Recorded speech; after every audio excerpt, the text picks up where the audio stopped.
നിർമ്മൽ, ആ പുസ്തകം തരൂ. എന്നിട്ട് എഴുതാൻ ടീച്ചർ പറഞ്ഞു തരൂ. കുട്ടി, ഞാൻ പറയുന്ന അനുസരിക്കൂ, ഇല്ലെങ്കിൽ എനിക്ക് റിപ്പോർട്ട് ചെയ്യേണ്ടി വരും. കോട്ടെ മോളെ, ഒന്ന് അടങ്ങ്. എന്താ പറഞ്ഞത്? വൃത്തിയോട് കാണിച്ച നിന്റെ മുഖത്ത് ഞാൻ ആസിഡ് ഒഴിക്കും. You dirty pig.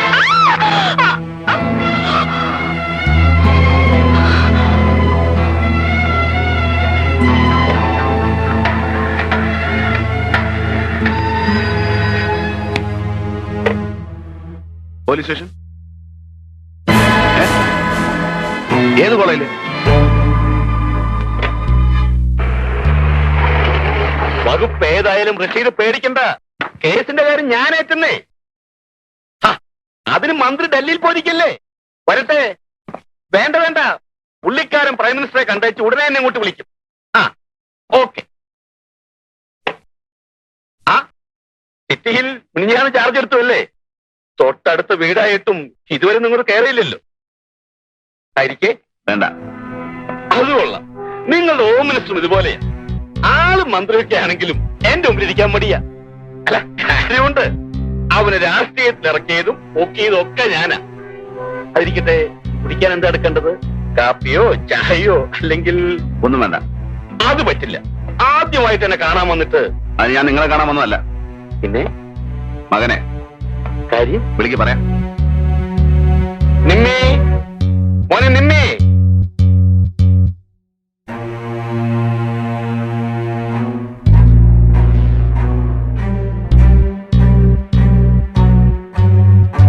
Nirmal Haasan എന്നല്ലേ പേര്? അതെ. താൻ എന്നോട് സ്റ്റേഷൻ വരെ ഒന്ന് വരണം. എന്തിന്? പരീക്ഷാ ഹാളിൽ കുഴപ്പമുണ്ടാക്കിയില്ലേ, അതിന്. എന്തു കുഴപ്പം? അതൊക്കെ വേണ്ടപ്പെട്ടവർ അന്വേഷിച്ചിട്ടുണ്ട്. കോളേജിൽ നിന്നാണ് ഞങ്ങൾ വരുന്നേ. വേണം. തനിക്ക് ഞാൻ ആരാണെന്നറിയോ? അറിയാം. ഇവിടുത്തെ രാഷ്ട്രീയത്തിലെ കിങ് മേക്കറാണ്, ബിസിനസ്സുകാരനാണ്. മന്ത്രിമാരുടെയും ഉദ്യോഗസ്ഥന്മാരുടെയും പണക്കാരുടെയും ഇടയിൽ സ്വാധീനമുള്ളവനാണ്, ശക്തനാണ്. പിന്നെ സാറിനെ കുറിച്ച് എനിക്ക് ഒന്നുകൂടെ അറിയാം. തിരുവനന്തപുരത്തെ പ്രമാണിമാർക്ക് പെണ്ണുകൂട്ടി കൊടുത്ത് കാശുണ്ടാക്കുന്നവൻ, റോയൽ പിം. നീ എന്താ പറഞ്ഞത്? മിസ്റ്റർ വെറുതെ കാണാകുണ വർത്താനം പറഞ്ഞാൽ എന്റെ ജോലി മുടക്കരുത്. നില്ലേ, എന്റെ മോനെ കസ്റ്റഡിയിലെടുക്കാൻ തന്റെ ഒരു അറസ്റ്റ് വാറന്റ് ഉണ്ടോ? അതൊക്കെ ഉണ്ടാവും. മര്യാദക്ക് ചെറുക്കനെ ഇറക്കിക്കൊണ്ടുപോകാൻ സമ്മതിച്ചില്ലെങ്കിൽ ഞങ്ങൾക്ക് ബലം പ്രയോഗിക്കേണ്ടി വരും. വാ.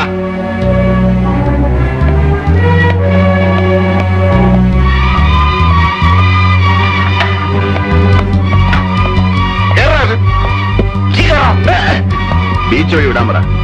സാർ, ഒരു സംശയം. എളുപ്പം സ്റ്റേഡിയം വഴിയല്ലേ? താൻ പറഞ്ഞ എഴുതാൻ മതി.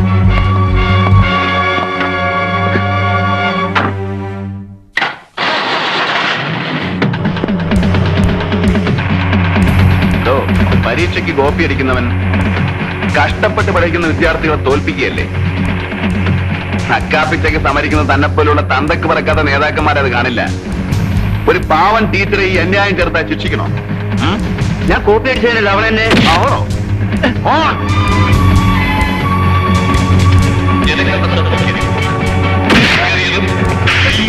മാനവത്തിൽ ആരും കൂട്ടം കൂടി നിൽക്കുവാനോ മറ്റു ചെയ്യുവാനോ മാത്രമല്ല, ജനങ്ങൾ റോഡരികിൽ സ്ഥാപിച്ചിട്ടുള്ള ആളുകൾ കൂട്ടം കൂട്ടമായി നിൽക്കരുത്. അവിടുത്തെ മാറ്റണം. നിങ്ങളുടെ സുരക്ഷിതത്വമാണ് ഞങ്ങളുടെ ലക്ഷ്യം. അതിനായി പൂർണ്ണമായി ഞങ്ങൾക്ക് സഹകരിക്കുന്നത്. വാഹനങ്ങളുടെ പ്രത്യേക വാഹനങ്ങൾ പരസ്പരം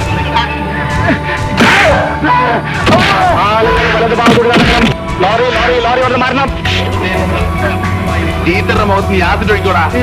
ടീച്ചറെ കൈ കീറി മുറിക്കോടാ. ഞങ്ങൾ നിന്നെ ഇടിച്ച് നീ ആരോടെങ്കിലും പറഞ്ഞു തന്നിട്ട് നാവിയാൻ പിഴർത്തോളി. മനസ്സിലാകണം. വാഹനങ്ങളുടെ മുൻപിൽ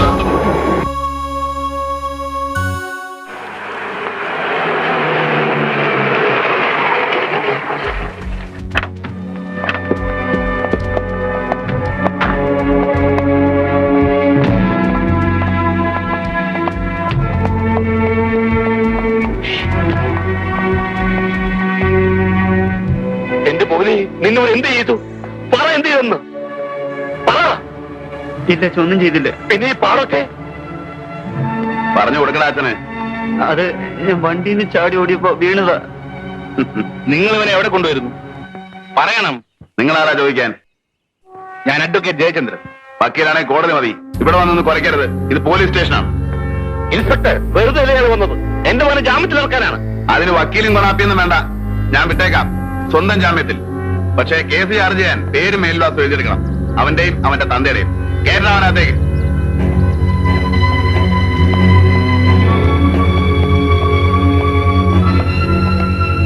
സാറിനോട് കോളം ഞാനിവിടെ ഇല്ലെന്ന് പറ.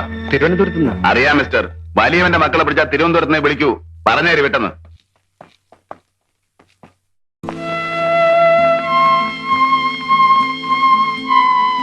ഒരു അഡ്വക്കേറ്റ് എന്ന നിലയിൽ അവൻ എനിക്ക് റെസ്പെക്ട് തന്നില്ല. അത് ഞാൻ ക്ഷമിച്ചു. എന്നാൽ നിന്റെ കാര്യത്തിൽ അവൻ കാണിച്ച അമിതമായ താല്പര്യമാണ് എന്നെ ഇറിറ്റേറ്റ് ചെയ്യുന്നത്. ഏതവന്റെ കാര്യമാണ്? ഇൻസ്പെക്ടർ ബൽറാം. നിന്റെ കൈ മുറിഞ്ഞതിൽ എന്നേക്കാൾ വേദന അവനാണ്.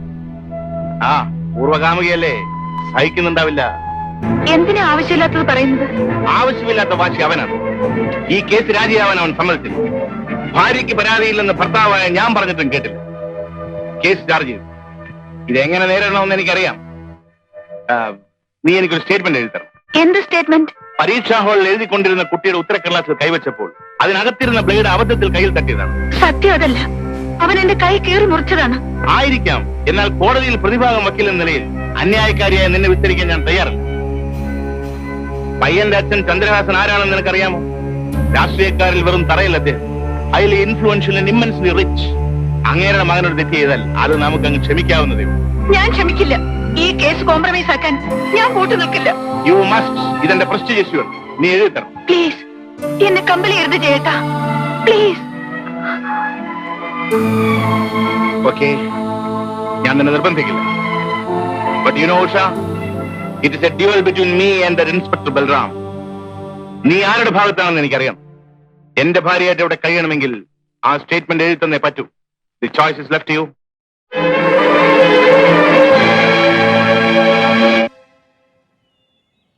അകത്തുണ്ട്, വിളിക്കാം. ആരാത്? ഇത് വേറൊരുത്തിയാ.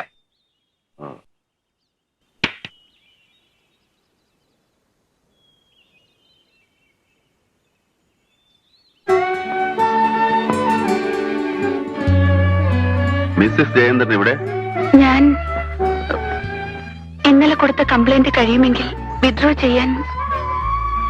എനിക്ക് നേരത്തെ തോന്നിയിരുന്നു.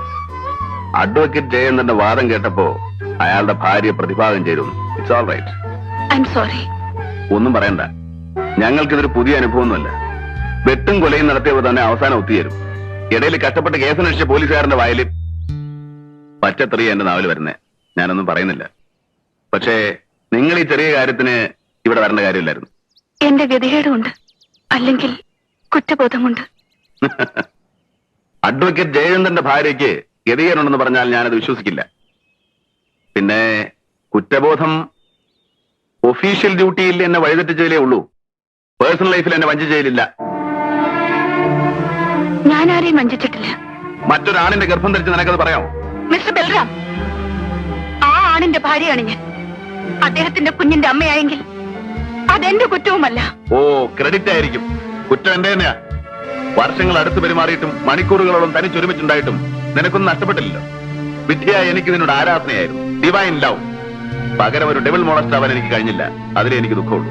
എന്നെ പഴിചാരി നിങ്ങൾ ശുദ്ധനാവാൻ നോക്കുകയാണോ? ഹേയ്, എനിക്കെന്ത് ശുദ്ധത. ഞാൻ എന്നും കുടിക്കും, തോന്നുമ്പോഴൊക്കെ വ്യഭിചരിക്കും. എനിക്കറിയാം. ഇന്ന് എന്റെ ഭാഗം നിങ്ങൾ കേൾക്കണം. കൺഫെഷൻ ആണെങ്കിൽ വേണ്ട. വീടും കുടുംബവുമായി കഴിയുന്ന എനിക്ക് പഴയ കഥകൾ ഓർത്ത് കരയാൻ നേരമില്ല. അന്ന് എന്റെ അച്ഛനും നിങ്ങളും തമ്മിലുണ്ടായ വഴക്കിൽ ഞാൻ മാറി നിന്നത് ഒരു ഭാവവും ചേരാൻ പറ്റാത്തത് കൊണ്ട്. പിന്നീട് അച്ഛനെ കൊണ്ട് സമ്മതിപ്പിക്കാമെന്നാണ് ഞാൻ കരുതിയത്. അതിൽ തോറ്റപ്പോൾ വീടുപേക്ഷിച്ചിറങ്ങി തിരിച്ചവളാ ഞാൻ. നിങ്ങളെ അന്വേഷിച്ച് പലരും പലതും പറഞ്ഞു കേട്ടു. ഞാൻ വിശ്വസിച്ചില്ല. ഒടുവിൽ ഞാൻ കണ്ടത് എവിടെ വെച്ചാണെന്നറിയാലോ.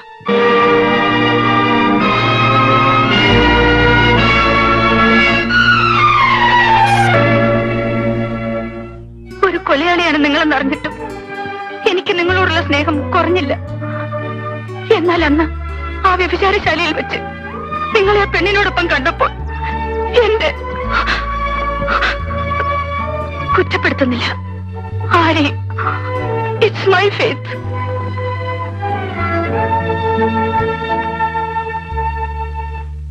ഉഷേ ഉഷേ, നീ കോളേജിൽ റിസൈൻ ചെയ്തു. ഓ, ആരോട് ചോദിച്ചിട്ട്? പറ, ആരോട് ചോദിച്ചിട്ടെന്ന്? ചോദിച്ചാൽ സമ്മതിക്കില്ലെന്നറിയാം. അതുകൊണ്ട് ഞാൻ തന്നെ. എന്താ നീ കാണിച്ച ധിക്കാരി? ലക്ഷം രൂപ കൊടുത്താൽ ആ ജോലി കിട്ടും.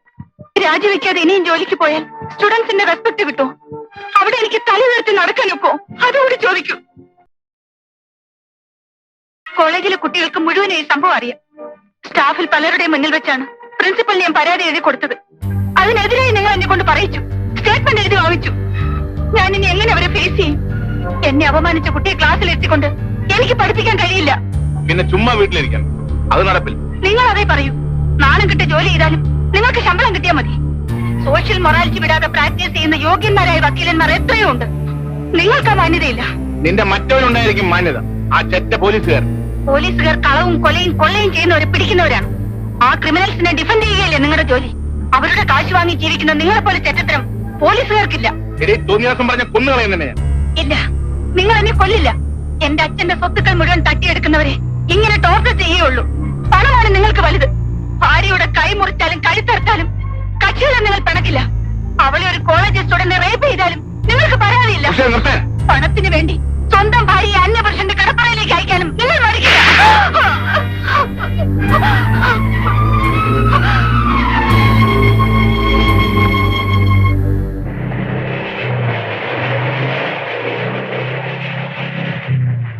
വരട്ടെ.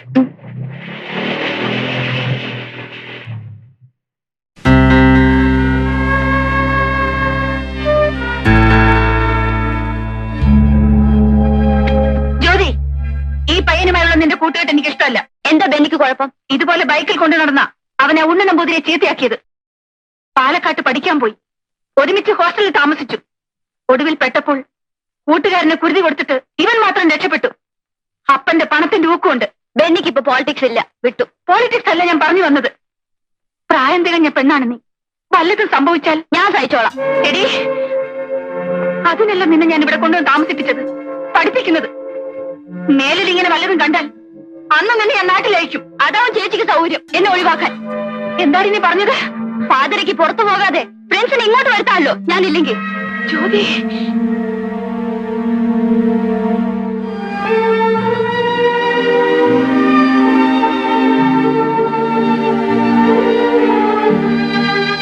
കഴിഞ്ഞവണ ഞാൻ നിനക്കന്ന കാശൂടെ വെച്ചിട്ട് പോയില്ലേ? എന്താ കാര്യം? എനിക്ക് ആവശ്യമില്ല. എന്നിട്ട് പിന്നെ നീ ഇവിടെ വന്ന ആവശ്യത്തിന് നാവിലൊരു തെറിയും വരുന്നില്ലല്ലോ. ചക്കാത്തനാണ് നീ വന്നത്. പോലീസുകാരുടെ സ്വഭാവം നിനക്കറിയോ? പ്രൈവറ്റ് ബസ്സിൽ കയറിയ ഫീസ് മുതൽ കാശ് കൊടുക്കൂല. മുടി വെട്ടുന്ന ബാർബർക്ക് കാശ് കൊടുക്കൂല. ഓഫീസർമാര് ബാറിൽ കയറിയ ബില്ല് കൊടുക്കൂല. ബില്ല് ആര് കൊടുക്കൂല? ഓഫീസർമാർ. അല്ലടി, ബാറുടമ ഓഫീസർക്ക് ബില്ല് കൊടുക്കൂല. പക്ഷെ എനിക്ക് തരും. തന്നില്ലെങ്കിൽ ചോദിച്ചു വാങ്ങിക്കും. എന്നാ എനിക്ക് ആരുടെയും സൗജന്യമൊന്നും വേണ്ട. വേണ്ട, സാറിന് പണം തരണമെന്നല്ലോ. അത്രേ ഉള്ളൂ, കൂടുതലുമില്ല കുറവില്ല. ഫിക്സഡ്. എന്നാൽ ആ കാശിന് സാറ് എനിക്കൊരു സാരി വാങ്ങിച്ചു തരൂ. സാരി എന്ന് വെച്ചാ പുടവ. ഞാൻ നിനക്ക് പുടവ വാങ്ങി തരണം. ഞാൻ നിന്റെ നായനാവണം. പുതിയ ഉള്ളവനോടി ഞാൻ കുടി നിർത്തിയ നിന്റെ ഭാഗം, അല്ലെങ്കിൽ അടിച്ചിന്റെ പല്ലി ഞാൻ കുടിച്ചാ പോവാം. കുടി നിർത്തിയോ? ഉപ്പ് ഇപ്പഴങ്ങ് എടുത്തു വെച്ചോളൂ. എടാ നാറി, സോറി തിരുമേനി, ഇവിടെ നിന്ന് അങ്ങോട്ട് വിടവുള്ള. അതുകളാ. നിനക്ക് വേണ്ടി മാക്സിമം എനിക്ക് ചെയ്യാവുന്നത് ഒരു ചിന്ന വീട് വെച്ചുതരാം. കീപ്. പക്ഷെ നീ പുറത്ത് വേറെ ഒരുത്തനുമായിട്ട് ബന്ധപ്പെടാൻ പാടില്ല. പാടിയാ കൊല്ലും. നിനക്കുള്ള ചെലവ് ഞാൻ തരും. പിന്നെ ഈ ഓട്ടം നിർത്തണം. ഷെഡ്ഡിൽ കയറി കിടന്നോളാം. പറ, എത്ര രൂപ വേണം? എന്നെ വിലക്കെടുക്കാനാണോ? സാറ് കൈക്കൂലി വാങ്ങില്ലെന്നാ ഞാൻ കേട്ടത്. അത് നല്ല തുക ആരും തരാത്തോണ്ടാ. അതുകളാ. എന്റെ യോഗ്യതയെ പറ്റിയൊന്നും നീ പറയണ്ട. കാശ് പറ. പിന്നെ ശമ്പളമല്ലേ ഉള്ളൂ. മാസം 1500 ഒക്കില്ല. ഒരു രാത്രി കൊണ്ട് അതിലിരട്ടി ഞാൻ ഉണ്ടാക്കും സാർ. സാറിന് എന്നെ വിലക്കെടുക്കാനാവില്ല. നിങ്ങൾക്ക് വേണോ പണം, സ്ഥലം മാറ്റം, പ്രമോഷൻ? ഞാൻ വാങ്ങിച്ചു തരാം. തിരുവനന്തപുരത്തേക്ക് പോകണ്ട, അവന്മാർ ഇവിടെ കൊണ്ടുതരും. എടി, നീ എനിക്ക് പ്രൊമോഷൻ ഇടാം. വേണ്ട സാർ. കാശാണ് സാറ് വിലമതിക്കുന്നതെങ്കിൽ എന്തൊരു സാർ ഈ ജോലി? കാലത്ത് മുതൽ ബൂട്ടും തൊപ്പിയും കാക്കിയിട്ട് നടന്നാൽ നിങ്ങൾക്ക് എന്തോ കിട്ടും? അതിൽ കൂടുതൽ ദിവസവും 4 താടി വടിച്ചു കൊടുത്താൽ അമ്പട്ടന് കിട്ടുമല്ലോ.